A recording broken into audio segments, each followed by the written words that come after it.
Alright, everybody, welcome to the WTFGO show, episode 10. 10 episode, everybody. 10 episode anniversary. My name is Jason Carmona, editor-in-chief of WTF Gamers Only. With me today, we have Emperor Ernest. What up? And with us, once again, we have Thomas DCC Lee. Hey, hey, hey! And we're here to talk about all the biggest news in gaming. For the last couple weeks or so, we kind of get together and we like to shoot the shit and talk about games and, everything else that concerns us in terms of, tech and geek. We talk about a little bit of comics, sometimes talk about some movies and stuff like that. Whatever floats our boat, we feel like talking, we address. So whatever floats. So, real quick, we want to bang this out because some crazy shit happened today that we want to address right away. So, Ernest, real quick, what have you been playing? I finished playing through F-Zero GX on the GameCube. It's really quite a hard game. I don't care what anybody says. It's very, very challenging, but its graphics are excellent. 60 frames per second. There's more than 30 racers on the screen at one time, so it's pretty amazing. The issues that I have with it though is basically course design-wise, it doesn't take advantage enough of like your air brakes, basically, kind of like a Wipeout game, but nowhere near as satisfying. Just for example, like the floating physics of going off of jumps and ramps, things like that, doesn't have the just doesn't give you the great satisfying feeling of playing Wipeout that it does. Drifting around corners doesn't have that smooth, just really satisfying feel that Wipeout does. This is more kind of like, it's kind of like more vying your position against the other racers rather than, learning the layout of the levels. I mean, you still have to do that as well, but I don't know, it just didn't really hit its mark for me. But the look is very polished. It's kind of like it's running off of the Metroid Prime engine or something like that. Mm-hmm. Really good looking game, but just, I don't know, too hard for its own good. I just didn't really like the level design that much either, and not enough courses either, given how short they are. And you've been playing Metal Gear. Yeah, we started Metal Gear Solid 3. It's very, very different from Metal Gear Solid 2. It's like all the Metal Gear Solid games, basically. They're all, like, radically different. Totally different angle, just different way of moving around, different way of everything is different. It's set several decades before Metal Gear Solid 2, and you're just, like, in the jungle now. It's just ridiculous. It's nuts. And then you gotta heal yourself. You gotta pick apart. You gotta like really heal yourself. You can't just okay, let me put a bandage on. No, you gotta like, you gotta clean the wound depending on what type of wound it is. I mean, it's involved, but it's awesome.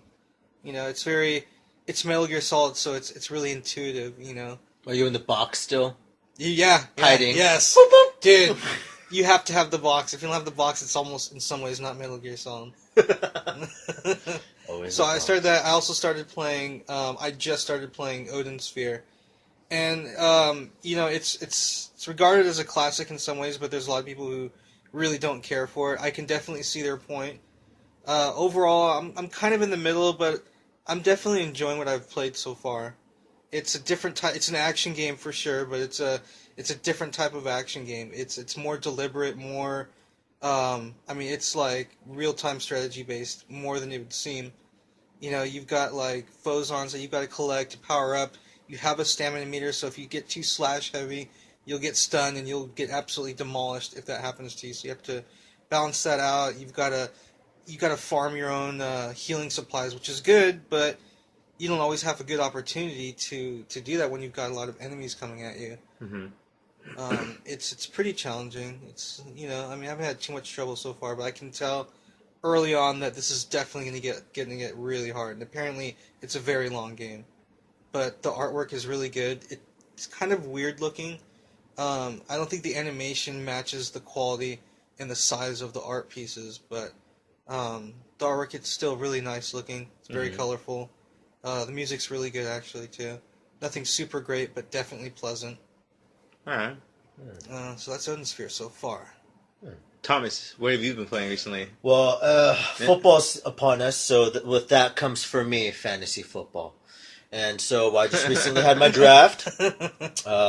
Got first pick. So chose to get Le'Veon Bell, even though he is suspended for the first 2 weeks, first 2 games, because he smoked some pot. And so, See, I don't think apparently that's deal. the performance-enhancing drug in the NFL, you know, so... Yeah, you know, I wish they would stop acting like they're stupid. They know that this is bullshit. But, so, you know, he was the best running back last season, so I had to choose him for my games, because it's all about the points at the end of the day. And so, besides that, of course, I've been playing Fallout Shelter. Oh, that game... My God, I want to quit. I wish I could quit you. You know, just like Fallout Shelter has taken over my life a little bit. I'm always checking that now. You know what it's like? It's the what were those Tamagotchis, right? Yeah. It's like Tamagotchi. Only I have 168 of them now. You know, a vault. I got not only that, but things are trying to kill my Tamagotchi at all times, and so it's just. But the cool thing about Fallout Shelter is that it has everything Fallout in it. It has outfits. It has weapons. It has the bobblehead people walking around, and it's just so beautiful. It's and simple, but at the same time, utterly enthralling as well. I don't know. Just pushing these buttons. Wait, and I hate to say it, but it's the same thing as it's nostalgic.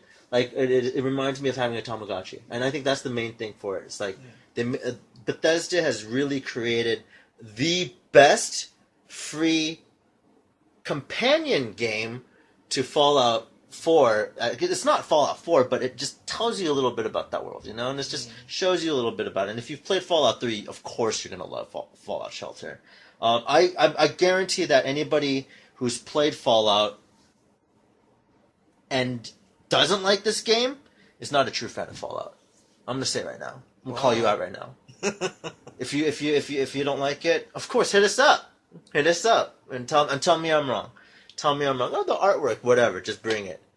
But yeah, I gotta say it for sure. Guarantee you that if you like Fallout, you will love Fallout Shelter.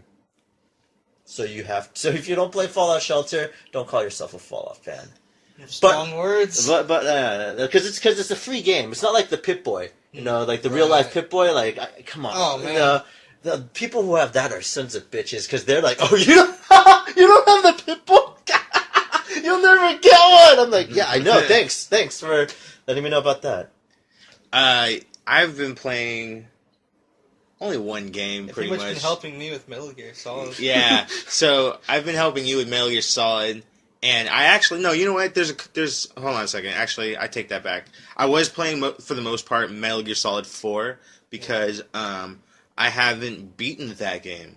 I know how it ends because I had it spoiled for me, but and certain parts of the game I know about, like story wise.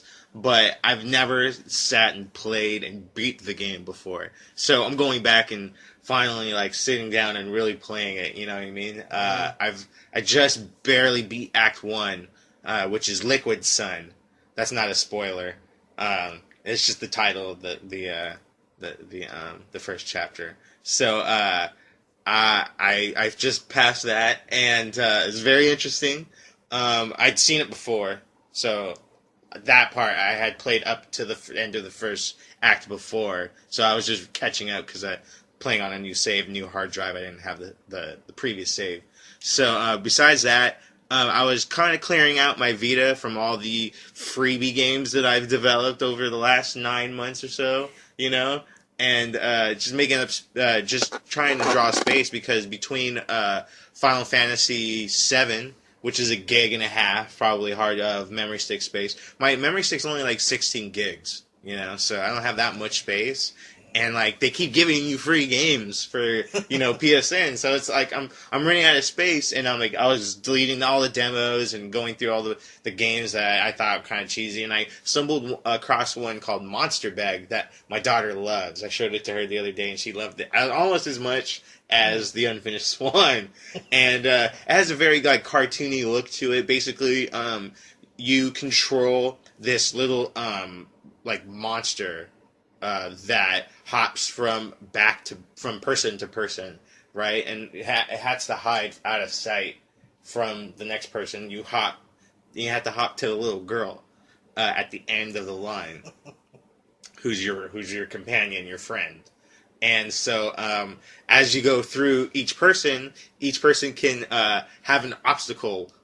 One person is waiting on at the end. Say the first stage. The person next to the girl is waiting to get on the bus. So he can't find his bus pass. So 5 people down, there'll be a kid who's stepping on his bus pass. So you got to find a way to get him to be aware of whatever's around him and get off the bus pass. So you gotta go hop to on the backs of all these people who are in line and activate a certain scenario or object, or activate an object that in turn activates a scenario. Right. So it's a pretty fun game. I'll bring it over and let you try it. That sounds pretty cool. Yeah. What's it called again? It's called Monster Bag. Monster Bag. Yeah. Huh. So pretty much that. Yeah, that's pretty much all the stuff I've been playing. We have a lot to talk about. And today, as we record this, is September 9th. Now, anybody who knows a little bit of their gaming history, which we'll cover more about later, knows that September 9th is a pretty important date in gaming history. And so Apple attempted to live up to that today. So Apple today had a event where they announced a whole slew of new products. They announced the new set of iPhones. Currently, the iPhone S and iPhone 6 and the 6S are on the market. So the new versions would be the 6S and the 6S Plus. The 6S will start at $999, with the 6S Plus starting at $299. Bigger screen size, more memory, bigger, brighter screen. That's not the most interesting part, and that's the wrong screenshot. They have a new program where if you currently have an S6 or qualifying iPhone, you could upgrade and use it to get the newer phone through Apple themselves. We'll go through there. That new phone is going to be available September 25th in the following regions. There's going to be a new operating system for the mobile devices called OS 6. That's going to be available September 16th. Oh, looks like they're trying to compete with Windows 10. That's coming out right now. Even more so with that, Apple introduced the iPad Pro, starting at, what is that? $799. Yep, $799 to $1079. Pretty much this new iPad, the iPad Pro, is going to be the counterpart to the Surface Pro, Microsoft's tablet. Oh, wow, they're trying to compete with them in that respect. Okay. They're also going to have an available smart keyboard for it, so it could be a replacement laptop starting at $169. They're also going to introduce a stylus, something that Steve Jobs himself said that they would never introduce or sell to you. They've created a stylus. The Apple Pencil will sell for $99. The hell will it do? What kind of stylus is the that? What? $100 stylus? $100 stylus? That's what I hear in that. That's all I'm As far hearing. as the keyboard, what happened to that Imagine, that Touchscreen? no, not that touch screen, the one where it The it Minority projects Report. like The Minority Report thing where it just well, holograph. it was like this, like a holographic keyboard. I thought that shit was gonna come out. Yeah, Steve Jobs died and it just got it fell apart, dude. Yeah. It fell apart. That guy was the glue holding that It's just together. like a holographic little keyboard that would just project on any surface. Bro, oh my god, that would be so crazy. If Supposedly- Apple did that, Samsung, get on top of this. Apple is just kicking your ass, it looks like right now. If they're offering those phones for those prices you just said, dude, what the F, bro? How much bigger can they get, though? They keep getting bigger. Like, I'm going to have a tablet. Well, I Size think... I phone. agree. I like keeping my phone as a phone. I like it to be small and Yeah. fit in my pocket comfortably and easily. And I not finally got fall out a of my Windows hand. tablet I that I like. It just doesn't have enough space, obviously, because it's a small tablet. But, it functions as a PC, and I'm getting used to it being a PC. Like, it's cool. You know, if I had a keyboard and excuse me, if I had a keyboard and mouse, it would be awesome. You could easily do that, I believe. Yeah, it's just the hard drive space. Like, I got to update it via stick, via micro Can't SD. plug an external hard drive into it? No, I mean through mini USB probably. Who has mini? Yeah, exactly. Why bother? Yeah. Okay, so that wasn't some of the biggest news. The biggest news of the show was that, in my opinion anyways, because this is a gaming podcast first and foremost, Apple introduced the new Apple TV today. Now, the Apple TV will also have a new interface than the previous version, and a controller that will have a touch surface on the top of it. So this is a picture of the controller right here, and it has gyroscopic sensors built into it, so gamers can use it in motion-like controls. Oh, you mean like the Nintendo Wii controller? Gosh. Yeah, I don't know. Dude. So you can narrow searches for movies with natural language. So you could pretty much say only movies with Sean Connery, and it'll show you a list available on Apple service. Whatever. What do they don't use iTunes anymore. What do they use now? I think it's just. I have no idea. I don't use Apple. I think we're doing this news, but I'm not happy about any of this. I think Apple's a cult. You're a cult, Apple. You're a product cult. And all your members are like, there's Church of Steve Jobs over here. But anyway, but yeah, no, it's but if it wasn't for Apple, we wouldn't have smartphones. Okay, so what tech are they using for this voice capture? Well, they're going to be integrating Siri into. So it's their Connect now, basically. Yes. Oh my gosh. I'm still not excited. So they lubed us up with Siri on their phone, and now they're jamming it in us for the Apple TV. Yeah, exactly. The operating system on the Apple TV is known as tvOS, and you can watch television off of it. You can download movies, television shows, and games. You can now play games on tvOS. One of the games that they're really hyping and proud of thus far is the latest Guitar Hero that's only coming out for Xbox One, and PS4 is also coming to Apple TV. That's cool, but I'll play that on my fucking PS4 and shit. Or my Xbox One. It just gives the people an option who can't afford, because... Oh, why is it really cheap or something? We'll get into that in a minute. We'll get into that in a minute. Okay, so it's going to have Ethernet cable in the back, HDMI out, Bluetooth 4.0, and it will come with the remote, the unit itself. It's going to retail, and check this out, the current Apple TV retails for $69. That's the current model. The new model will retail at 32 gigabytes for $149, or 64 gigabytes for $199. Bluetooth 4.0, like I said, is included. Volume control, accelerometer, and gyroscopes built in. Up to 3 months per charge for the controller itself. So you plug it in, and with general use, it lasts. So basically 2 weeks or a month at most. The look that you just gave was like... So you're saying that you could use it for 3 months? But yeah, when they say, 3 months...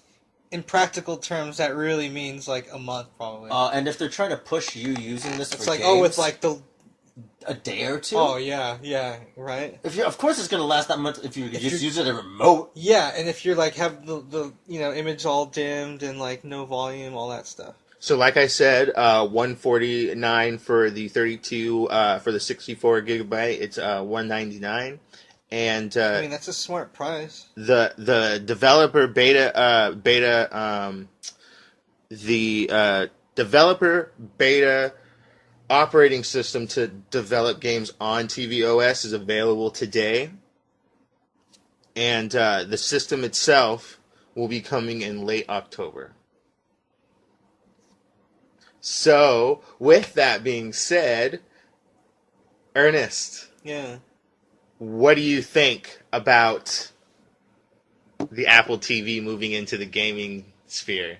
I honestly think it's a complete waste of time. For one, it was like, yeah, but the price point. Well, the thing is, I mean, if people are messing with Apple products, they definitely know that Apple products are not like the cheapest products to buy. So if you've bought an iPhone or an iPad or an iPod, an iPad, anything like that, you've spent hundreds of dollars. There's, you're not going to stop and say, oh, I want to get a gaming console, but I only have like a little bit of money.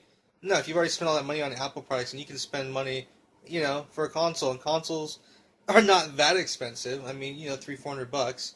It's a bit more, but it's like, it's a real fucking console. Chances are, if you want to play a game, if you can't play it for free or just download it on your regular cell phone, you're not gonna have to spend $150 or $200 to buy a device that's sole purpose or sole exclusive feature is to play games on it. Okay, I also forgot to mention that the Apple TV will also include apps. So there's going to be apps like Netflix and yeah, but Hulu nobody's going to pay that much money for those features. You get them for free on any other device.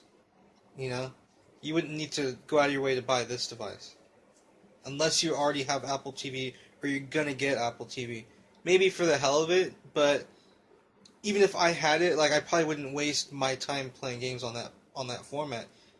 Chances are it won't be the best version of that game, and so if I'm going to play that game, I'd rather not waste my time and play some shitty version of it when chances are I have a console that can play a better version of that game. Mm-hmm. So I think it's just kind of like a waste of Apple's time to be bothering with this. And at that price, it's not packing any super hardware underneath it. That's going to compete with an Xbox. It's not even a real controller to begin with, so that automatically makes it pretty much null and void for a lot of game types. So because it supports Bluetooth, they have confirmed that you can connect third-party controllers to it. That's great, but it just kind of gives a weird feel that you basically have to go out and get your own third-party controller. Any kind of a real dedicated, gaming console should come with, the real essentials for playing the games on it. That little controller thing that they're calling does not fucking count. There's no D-pad on it. There's no analog, nothing like that. It's like, forget it. I can't take that seriously. But the Wiimote didn't have an analog stick. Well, true, it had the nunchuck attachment, right? And it came with that as well. And even though you could, typically use it without the nunchuck, at least there was technically a D-pad, and if you hold it sideways, it could function as a Nintendo controller for most intents and purposes. Uh-huh. This can't even do that.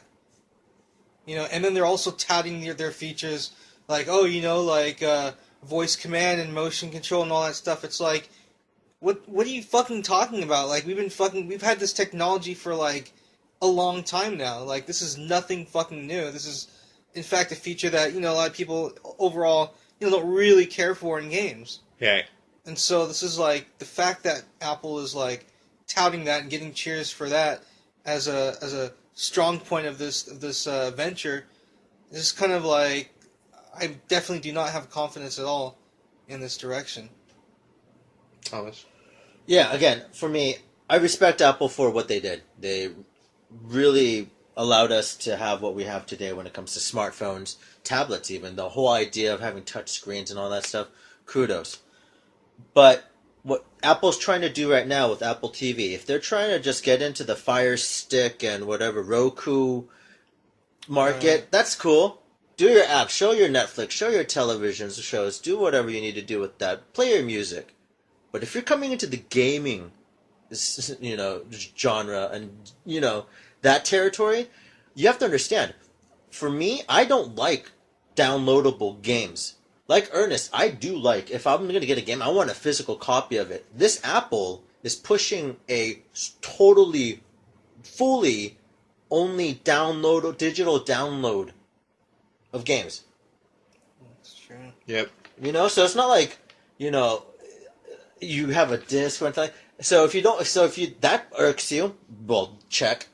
Another thing is, if it doesn't come with all the crazy hardware, WTF? Why am I using you?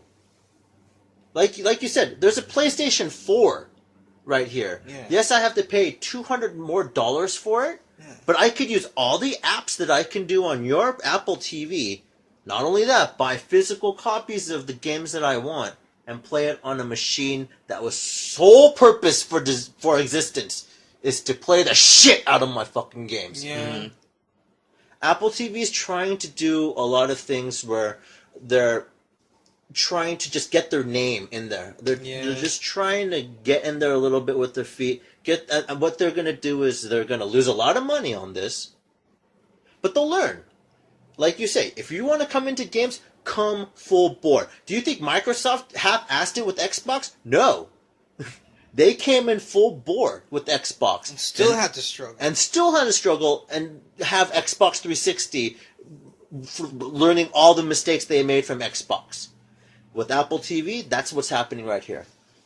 They're trying to get into an industry they don't fully understand. They're trying to take advantage of this whole entire Apple hype right now with the Steve Jobs movie, with Magneto. I'm sorry. You know, the actor who plays Magneto. No. The young Magneto from First Class. Oh, Michael Fassbender. The assassin. The assassin. But, he's an excellent actor. Dude, Magneto plays a shit, awesome. Yeah. He plays the shit out of Steve Jobs. Yeah, dude. But all this stuff, and so, kudos for what they're trying to do. But I can guarantee you that if I want a Roku, I'll get a Roku. If I want to play a game, I'll play it on PlayStation or Xbox or Nintendo. Yeah. Yeah, I think they're trying to definitely get their feet into the Roku audience for sure, allowing these new apps to be featured into it. Integrating Siri is a no-brainer, especially if they're trying to integrate easy searches for particular movies or whatnot and apps. Maybe even game control. No, it's not. But the overall package is very interesting, especially the low price point. I'm not going to expect PlayStation 4 quality games to play on it, but I know a lot of people who like playing, mobile games. My daughter, that's how I had to get her into gaming, was through the mobile stuff, because she was very intimidated by a controller. So once she felt a little bit comfortable playing the mobile versions of games, I introduced her into Peggle, maybe for Xbox 360, and she grew comfortable with the controller enough to start slowly playing some other games, and now she plays my Vita, and she's into playing, Unfinished Swan and Monster Bag. So people who already have established libraries, like my brother, they'll just release a patch that allows that game to be played on the bigger screen, and you could probably even use your iPad as a controller too, I would imagine, for certain games, should you want to. So, I mean, it's cool. I'm intrigued by it. It's definitely not going to make me choose to buy an or not an iPad TV, an Apple TV over a PS4 or Xbox One, but for the people who have to have every Apple device, it's cool. It's cool, and I think you're 100% correct. Cool, for sure. And you're not right. for me, but not a horrible thing or anything. Yeah. It wouldn't be like, I'm going to stand out there at for 4 days in line, to be the first one who gets one. But I think you made a great point in the fact that mobile platform games are just a gateway to games, and that's all they will be. And if Apple wants to be there as a gateway, fine. But once you want the hard stuff, And here's the other thing. PlayStation or Xbox. Here's the other or thing. Nintendo. Here's the other thing that you can't deny too. That Apple already has. Believe it or not, Apple already has a very established gaming community. There's a lot of games that are on their console. Final Fantasy VII is on their console. All the past Final Fantasy games, pretty much up to 7, are on Apple's service. You can download those games. Games like Mortal Kombat 3, they have first-person games. They're on there. So if you just, adapt those games over for a bigger screen, they could take advantage of high def. You have a decent gaming system. Oh, yeah. Not like the back in 1997. Yeah. No. Not even for that. It's I can never imagine a scenario where that's your only option. No, if that were your only option, then it'd be like, take what you can get if that's your only option. Right. But since it never practically will be, it's like it's pointless. No, but I can see what you're saying though. Yeah. It's a great little way to, hey, connect all your home unit together. You're an Apple guy, so you have your iPhone when you're on the go. Then you come home and you have your Apple TV. Play shitty versions of awesome games. No, but that could just be here's the thing though: if you're out on the go and you're playing a game like Final Fantasy VII, you can continue on the Apple TV. 100%. But I have a save file and I just played on my fucking PS2 or 3 or whatever. But hey, say you're on an hour lunch break. Want to play? Oh, nice. Okay, play a couple of. Oh, that's cool if it's portable. I do see what you're saying. But it's not. It's Apple TV. It's not like you can. No, but you can pick up your gameplay on the go and like save your game, and it's all through your account. Well, you can do that with your fucking memory card though too on the PlayStation. But it's all on the cloud. I will. Yeah. If it's like if it's all on the cloud, follows you around. I can see if you want to. But that's one step closer to Skynet, dude. Having all your shit up in the cloud and shit. All right, so let's move along here. We got some topics that I really want to bang through because we kind of talked about Apple for a while. Yeah, so let's bang these out. Fuck Apple. Let's bang these out. Bang, bang, bang, bang, bang, and get to some gaming history real quick. Apple. I'm still on the Apple. See? On the Apple cloud. The cult. See, the cult. This is exactly how this. This is how they get you. This is how all this kind of stuff starts. Okay, so Microsoft announces a new Elite Xbox One bundle. It includes an Xbox One 1 terabyte solid state hybrid drive, which I hear is faster. Oh, that sounds the good. Elite Xbox One controller. No way!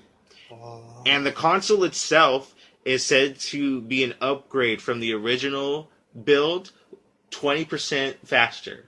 Wow. So this new Xbox One, the Elite Xbox One, is going to retail for $499.99.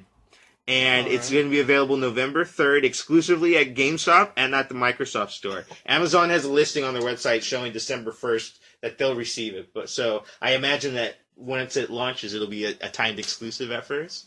And then they'll start rolling out to other stores afterwards. Thomas, what do you think about this news? This is going to be...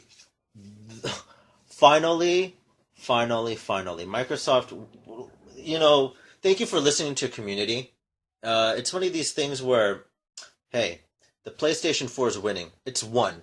It's clearly won. It's double the amount of Xbox Ones that are out there. PlayStation 4 is the winner of the most current war. But for the holiday seasons to come up and to offer an Xbox One Elite for a decent price, $499.99, especially considering the effing controller itself is $150. You know, so and a terabyte solid state hybrid, apparently 20% faster, makes everything good. This is a great way to try to at least get your kicks in. So Microsoft's not going down without a fight. Mm-hmm. Ernest, I just totally agree. Like pretty much word for word, just what Thomas just said. That's just exactly how I feel. Yeah, I mean, I just think it's nothing but a good thing for Microsoft to say, "Oh, this is the Xbox One Elite." This definitely signifies Elite to me. Definitely awesome. It's just a classy, nice, sleek, great thing. Yeah, I think for their Elite console, and eventually they'll probably roll out the newer ones in their cheaper models as well as they release a new bundle. Because I think the current bundle that's out right now is the Gears of War bundle for, I think it's 500 gigabyte. So, yeah, so it's it's cool that they have this bundle and it exists so you can, people like me who don't have the Xbox One yet, we can buy a one pop. $499 sounds like the atrocity price tag that was the PS3 when it first came out. So that is a little steep, especially if it's not coming with a game, which it's not, and if it's not coming with Xbox Live. That is a lot of money. I don't know if I would pay $500, but it's cool that it's an option. I mean, the hard drive space is attractive, and $350 with the other one. The controller itself, like you said, is $150. So it's definitely a better buy. 500 still is a lot for me. So Wait, time out. How much is the PlayStation 4? I thought it was $499.99. the PlayStation No, 4 it's is like $400, But I still and think it for the comes Elite with version... The Last of Us remastered. Well, True. again, it hasn't been out, so there hasn't been side-by-side comparisons yet. But once that comes out, and if the Xbox One is in any way better than What's not out? Is the by machine 20% out? faster means like loading time. Loading time. Yeah, But no, it'll like look graphics. exactly the same? Yeah, it's not going to be any stronger. Otherwise, yeah, all the other past Xbox ones would be like basically obsolete. That's true. So Yeah, they yeah. can't make So it it's just too faster. good. It's just faster. Just faster. Just loading and fast, stuff like yeah. that. You can access the disc faster. So the PlayStation And will still process look better? information. Yeah, it will still, as far as, it will still... But you know what? better. Developers are starting to figure out, Yeah, but it's still, slowly it's but always surely. 1080 versus 900p on the Metal Xbox Gear One. is 1080 on PS4, and on Xbox One, it's 900. It's not a big difference, honestly. The problem is, if it's not that, then it's 30 frames per second on the Xbox One and 60 on the PS4. And that's the world of difference for me. And even for a handful of games, that just the fact that that's what happens with all, for the most part, multi-platform games, that just, makes the PS4 the platform of choice. All right, so let's move on to our next topic real quick, because we're running out of time here. The next topic is Naughty Dog announces Uncharted 4 story DLC. Now, this is a big deal, because this DLC marks the first time in franchise history that they have dedicated single-player story DLC coming out. They've had DLC for maps, skins, map packs, and avatars and stuff like that. But they've never had story-based single-player DLC that expands the overall narrative of the game. The DLC season packs is going to be known as the Uncharted Triple Pack. It will include one story DLC add-on and 2 multiplayer packs, which will include rare, new, and legendary multiplayer items. There's no official price on the multiplayer pack yet, the DLC season pass, but the Digital Deluxe Edition comes with the game and DLC season pass for $80. So if the game is about $60, then the season pass is probably going to be about $20-$25 by itself. Naughty Dog director Justin Richmond in 2011, when addressed during the development of Uncharted 3, why Uncharted 3 would not have story DLC, they said that whenever we sit down and think we should add or do story or single player DLC, someone pitches something awesome and we realize that's a 5-hour level. We'd rather just build another game. So that's my sense. If you have enough time to develop additional, story, why not just make another game or throw it in the original game? Especially if the game's not out yet, like fucking Uncharted 4. Why are you announcing the DLC's coming out for it now? Why aren't you putting that shit in the game? So they can make more money. Well, yeah. Development costs, especially this generation, are just astronomical. I hate that. They should just put it in the game. Yeah, it's really just insulting. Insulting. Yeah. So, Ernest, what do you think about Uncharted 4 getting story DLC? Yeah, I mean, I think it's too bad. I don't like the DLC trend. It should be in the game. Yeah, that's how I feel. I mean, yeah, there's just no way around it. That's really how I feel. Because so basically it stops people that chose not to pay for DLC. It basically takes away elements of the story for them. That's not exactly fair. No, it's not. That's that's their way of saying we don't fucking care. And it already gives about our game, in a sense. For me, in a sense, it already. I agree with that, and I have to add on top of that. For me, at least, it says that Uncharted 4 is gonna suck, or we already know that it's not gonna be a full game, and you're gonna pay $60 for an incomplete experience. Yeah, basically. Or a shortened, not the full story, not the full, game. Thomas, kind of a feeling. What do you think about this? I will say this. For single-player story arc DLC without releasing the original game? Wow. Yeah, talking about... Talk about balls, dude. Hey, check it. You're gonna buy a $59.99 unfinished game, and guess what's gonna happen? 2 months later, for $24.99, you're gonna be able to play that. Fuck you. Yeah. No, honestly, I thought Uncharted 4 was out. It's not out even, it's and they're not out talking yet. about DLCs? Yeah, right? Fuck Naughty Dog. Yeah. They being Naughty Dog. Santa's not gonna give you anything but coal, you sons of bitches.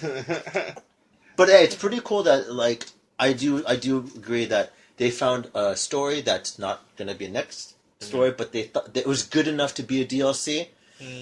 You know, it's all right, but just like after hearing what you guys have been saying, I'm like, wait a minute, it's not even out. I thought it was, wait, that's pretty naughty. I just want to say, you're talking about the DLC even before the effing game comes. Oh wow. Personally, I hate when they decide that they're going to add DLC to games, like I had mentioned earlier. But another thing that strikes me as annoying is that just 4 years ago, they're like, "Oh, we don't do story DLC. Why would we put the effort into a 5-hour level? You know, when we could just build upon that and make it a game and just save that gameplay for our next game." So now all of a sudden, you know, they're With the very next game. within the very next game, they did Uncharted 3 and then they did The Last of Us for a while. Right, and the then, very next game in the franchise. Right. There you go. So that annoys me. However, it's cool that after Uncharted, we won't have to wait long to get another new taste Very of true, Uncharted. yeah. So in that aspect, it's kind of cool, but if you buy the game new, they should have a day one code or something that allows you to get the season pass at a discounted price for a certain window or something. Yeah. I think that would be fair, because if they're already announced, especially, I think that would be more than fair if they're already announcing, oh, this game is going to have story, and it's going to, the game itself, you pay $60 and you're not going to get the complete experience. Exactly. You know, that sucks, and it's a repeating trend in you know, the DLC business that I dislike. Let's talk about some gaming history real quick. So today is September 9th. And very important. Yeah. Very important. Big day. So let's talk about some games that came out, and we'll just, you know, shoot some topics as I read about it, or thoughts, I should say, as I read about these notes. 2009 today, Beatles Rock Band came out for PS3, Xbox 360, Wii. Yakuza 2 came out for PS2 in the States in 2008. Beautiful Joe came out for PS2 in Japan in 2004. Yeah, Beautiful Joe is a classic. Mega Man Zero came out in the GBA Game Boy Advance in the US in 2002. Final Fantasy VIII came out on PS1, 1999. Possibly my favorite Final Fantasy of them all, and one of my absolute all-time favorite games ever made, period. It's a beautiful masterpiece. Parasite Eve also came out on the same day in 1998 for PS1 in the US, as well as Spyro the Dragon for PS1. 1996 in Japan saw the release of X-Men vs. Street Fighter in the arcades. Neo Geo CD debuted in 1994, as well as the PlayStation in the US in 1995. Also, the Dreamcast debuted in 1999. I forgot to mention earlier. $9.99. I remember getting. I'll No, tell the story. I will. Hold on, I will. So, Mario Brothers came out on NES or Famicom in Japan in 1983. Mario Brothers or Super Mario Brothers? Mario Brothers. The initial Mario Brothers. Yes. In what year? 1983. Wow. So yeah, and then September 10th, Mega Man Legends came out on PS1 in 1998, and in 1993 in Japanese arcades, Super Street Fighter 2 came out. Wow. God damn it. A lot of good games. I played when the Beatles Rock Band came out. Yeah. My friend Tony got it because my friend Golnaz said we should play this because he had the whole thing. They got it, or bought all the downloadable content, and we played the whole thing that night. Wow. It was like being in a 3-hour, 4-hour concert, you know? I was singing, of course, and by the end of it, I felt like I was like, but it was nuts. I love the Beatles, so it was perfect. Rock Band's such a great game. It really is. Such a great game. Yeah.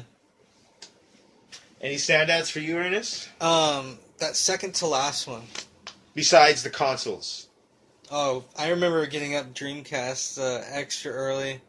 You know, getting in my car, seeing fucking sun rising. I'm like, man, it is way early for this shit. But, you know, got that fucking Dreamcast Sonic Adventure. Got home and just so fucking great, you know? Soul Calibur, just, wow. I remember, this is going back 20 years now. 20 years. Because PlayStation in America is officially 20 years old today. I remember that I was living in Moreno Valley past Riverside County at that time. And I was in, I think, 7th grade. And I had this one friend who I still had. He's still my friend today. We talk constantly, text each other all the time. His name is Mark, and Mark was the fighting guru of the group. Mark. We would go to arcades with binders of Mortal Kombat moves and fatalities, and we would go and play Mortal Kombat. And we would have these binders, and people would be like, "Oh, I forgot the fatality. Oh, I got the fatality in my book. Can I see?" Yeah. 50 cents. You motherfucker. Wow. And people actually paid? Yes. Wow. People actually paid. So, and then we would play quarters. Nice little side hustle. Yeah, nice little side hustle. That's how I supported my game habit when I was young, you know? So, so he would be my partner in crime in doing all that. And we would get into Tekken and, all the 10-hit combos. You gotta have but, those you definitely have to have because people practice them before they put the token in and try to get the rhythm of the move down and try to perform it in the game. And if they can get it, get $1 off of it, 10-hit combos, $10. So, or not $10, $1, I'm sorry. Jesus Christ. $1. Yeah, $10 is way off. I'm sorry. I guess this was before the internet and shit. Yeah, no, it was at the advent of the internet. So, not everybody had it. So we would print out these faxes, and take it to arcades. Yeah, smart. And with Mortal Kombat, we constantly had to upgrade it because they would have new versions. So Mortal Kombat 3 came out, and we were all at the arcade. That was the new hot game. And PlayStation came out, and a week after the system came out, Mortal Kombat 3 came out within the launch window.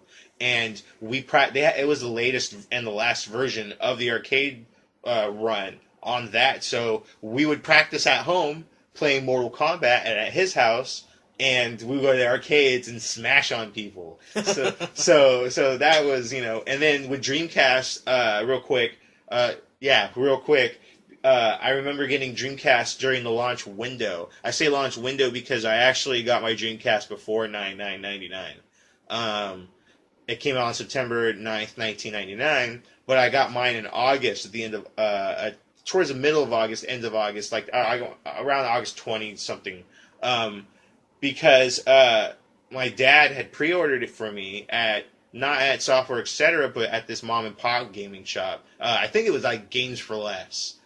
Near South Coast Plaza. It's no longer there anymore. Yeah, that place used to be really popping, awesome for the collectors, know, that would have the games that GameStop wouldn't carry because they're out of run, Yeah. So, just more obscure. Right. So, so we pre-ordered it there, and they got them early. So I got mine, and it had the limited edition clear casing. So I was like, yeah! I was like, let's do this shit. And so, we got it, and the first game I got for it was Blue Stinger, and I hated it. I hated Blue Stinger. I was so frustrated with Blue Stinger that I went back and I said, "Hey, yo, this game sucks," and brought it back, and they gave me. And the only reason why they took it back because it was obviously opened. Yeah. So I was about to ask. So I bought 2 games. I returned 1 and I left with 2. So right. I bought a second game. Right. I bought Sonic Adventure and Soul Calibur. Oh, yeah, dude. So I was like, these are the games I should have gotten, Yeah. But Blue Stinger was hyping up as a survival horror. Yeah. And so I bought into it, and it was like shit. It played like shit. Good, It sucked. Yeah. So and then eventually Resident Evil came out on that and got those. So a lot of memories with Dreamcast and PlayStation combined. Dreamcast was really good hardware. Okay, so our next topic, real quick, is going to be Thomas Talk. So Thomas has some tidbits that he wants to talk about real quick, and then we'll talk about the ones that stand out to us the most. So, Thomas, take it away. Well, first thing I want to talk about, of course, Fallout 4. I can't wait till that comes out. But the coolest thing about that, the newest news that I heard, was that there's no level cap. There is no level cap in Fallout 4, so you can play that game forever now. It's going to be amazing. Second thing is Metal Gear Solid 5. It's coming out right where PlayStation 4 and PlayStation 3 can play it. And so I hear PlayStation 3 versions of this game, not too shabby. Pretty good. No, they actually do run very well. The game is out now, by the way. Yeah. It runs very well for past gen. That's crazy. And that's a testament to the hard work at Kojima Productions. I'm not going to say fucking Konami because they didn't do shit. Yeah. And the Fox engine. Fox engine is a true cross-platform engine, and it's a shame that we probably won't see anything else from it as a separation. That would be criminal, in fact. And so, for anybody who has a PlayStation 3, feel confident in getting it. The next thing I want to talk about is Halo. Halo is moving to a new genre, tabletop. So all of our fans of Warhammer 30,000, or all those other games that are tabletop, Halo's coming your way. So if you're a fan of Halo, hopefully this game will be up to par for those people who play tabletop. And lastly, I want to just give a shout out to all the girl nerds out there. That's the thing about it right now, is being a nerd's hard, but being a girl nerd, oh my god, that shit's harder. So this girl who was bullied, she received this awesome gift, which was a miniature, well, not miniature, but a stormtrooper costume that fit her, and it was so cool. And I'll send you the picture of her getting it, and she has a picture of Weird Al Yankovic. But basically, this armor has been passed down as almost like a sisterhood of the traveling pants type of situation. And so, because basically the person who had it first faced a lot of heat for being a nerd, and so this 501st Legion got her this this stormtrooper costume. So I was like, wow. And I thought about it for a second. I don't really, wow, girl nerds. It's got to be tough, Yeah. Nerds are usually, fanboys, It's called fanboys, So I want to give a shout out, give them some respect, of course, and give you some Thomas love. And so keep it up, guys, and girls. Awesome. Our next and last segment of the night is going to be Ernest's POV. Now, this is the segment where Ernest is going to take the stage and give his unfiltered, unedited opinions about any given topic that's currently on his mind at the moment. Now, keep in mind that as everything that we say on WTF Gamers Only, it is not reflectant of the website as a whole and is strictly our opinions as well as Ernest's sole opinions. So, Ernest, tell us what's on your mind. Well, actually, the Grumpy Ghost, Nick, was, visiting past couple weeks. One game he was playing that was pretty interesting is called Ring of Red. I don't really know how to describe it. It's a very odd game. It's kind of like war tech simulation, sort of, but it's got all the little gauges and stuff on the screen, but they're not static. They feel alive, sort of, and it's very deliberate. It's turn based. Take your turn. Fire a missile at the enemy. You just really feel that missile just burning through the air and just crashing into the other enemy, and it's just this very dry technical kind of game. It's very I don't know, it's an interesting game. I had never really heard much of it. I would have never even checked it out or looked at it. It's not the type of game where you see a couple pictures and you're like, oh, it looks pretty interesting. You gotta just kind of see it in motion. It just has a certain, I don't know, it just has this video game feel and look to it that's, I don't know, kind of refreshing. I haven't played much of it myself, so I reserve judgment for the true test of how good of a game it really is. But one of those kind of possible hidden gems that you guys might want to check out. And if you have any feedback, let me know what you guys thought also, because I'm curious myself. I know with Odin Sphere, people kind of felt the same way. A lot of people really didn't like it. They said just plays like shit, and I can see what they're saying. But the thing is, it's just a slower game. It's just you want to rush in and just attack like an action game, but you can't. You have to restrain yourself, and you go in. You strategize every attack you go in. You do a flurry of attacks, back out, plant a tree. Kill some enemies, get the phosons to power your plant. Get some healing items. Get a little bit more ballsy. You've also got magic spells. It's just it's like the action is just a small part of it in a sense, and it's just a kind of a weird, unique little game. Um, so I can understand why people don't like it, but you've got to give it a minute. You have to mold to its world rather than the other way around. It's just one of those weird Japanese games like that. But that's all I really have to say this week. I didn't really want to. It was positive POV today. Yeah, it was not a lot of heated shit that really came up. I mean, I pretty much blew that all out on Apple and shit, but that doesn't qualify to be part of my fucking POV because that's not gaming enough. So that's why we left it where it was, and we've moved on since then.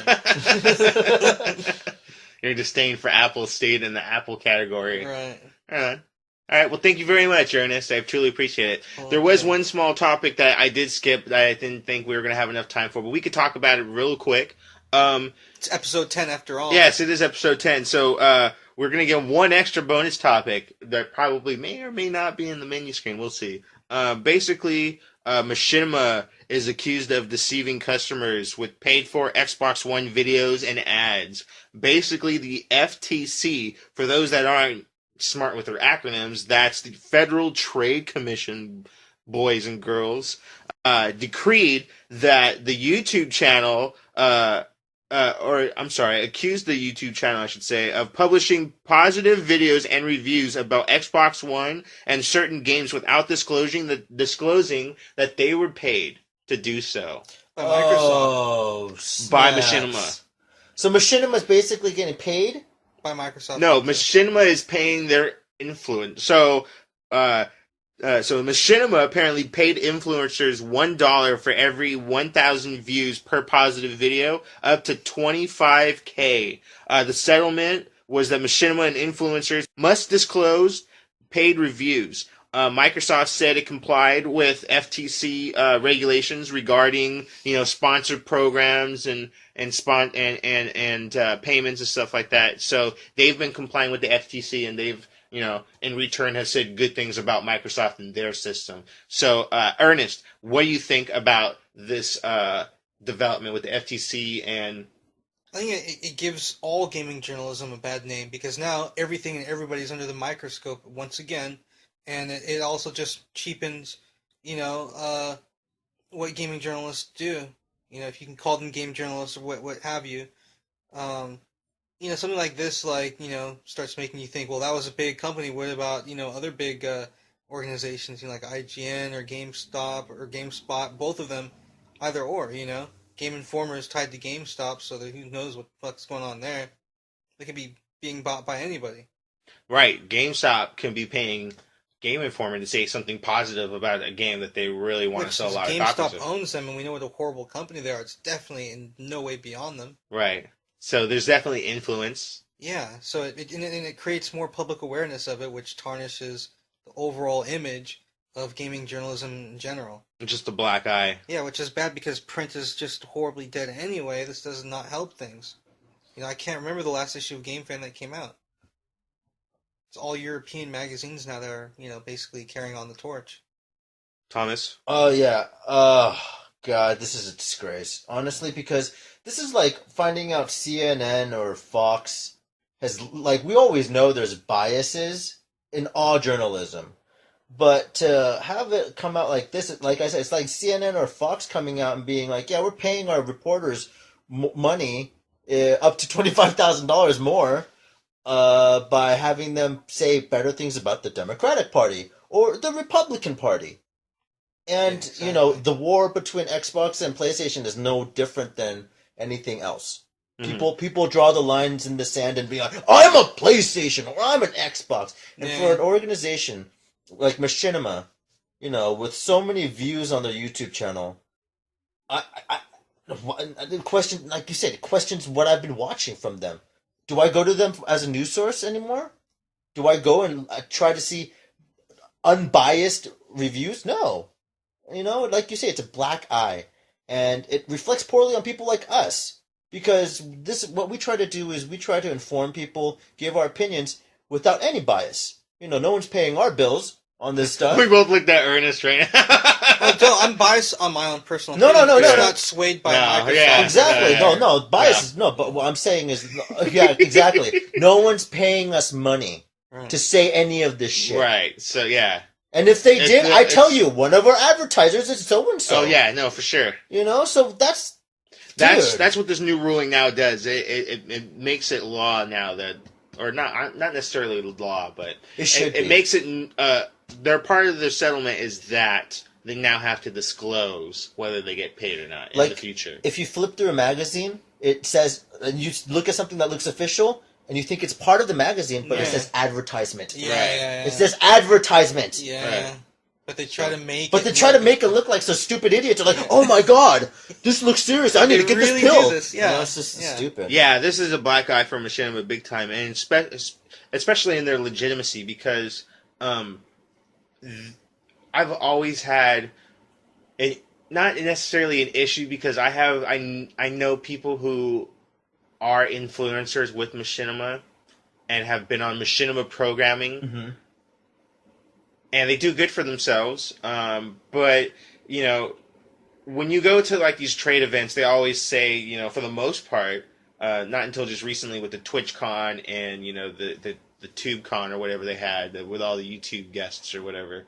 But they normally, like, when you go to these professional trade shows like E3 and CES, they say that, YouTube does not count. And so for the longest time, Machinima was based off of YouTube. If you went to machinima.com, it told you to go to the YouTube for the longest time, until they built a blog there where you can actually get news from and interviews and stuff like that. But even then, it refers a lot to their YouTube videos.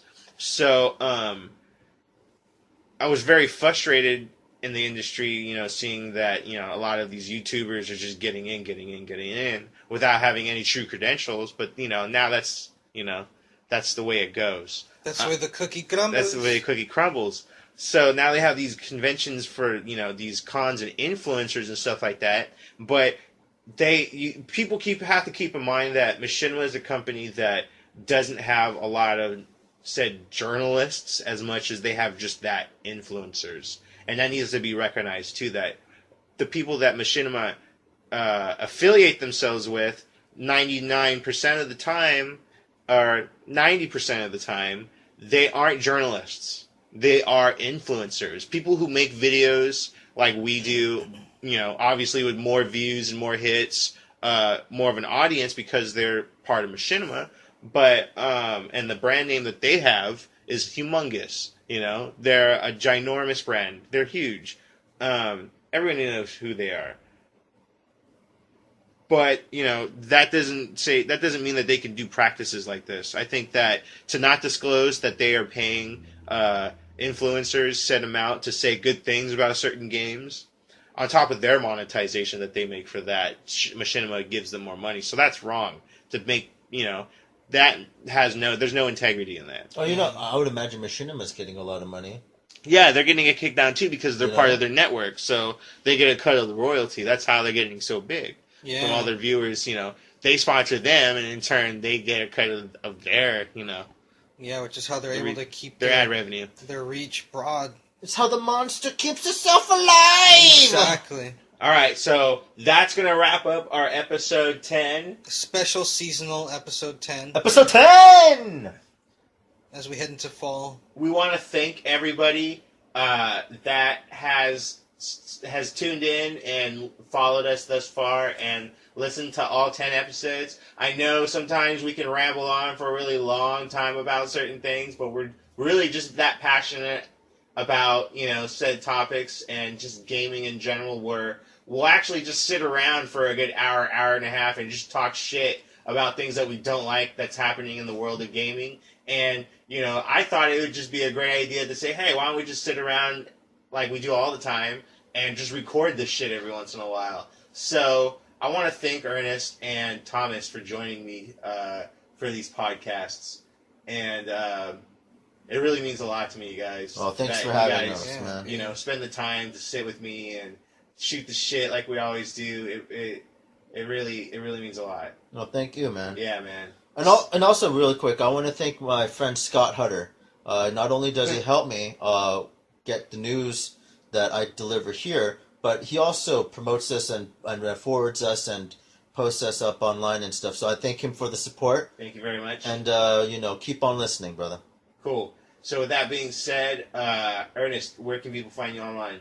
You guys can always find me. It's going to be either Emperor Ernest or Emperor_Ernest on, the PlayStation Network, Xbox 360, Twitter, the Backloggery as well.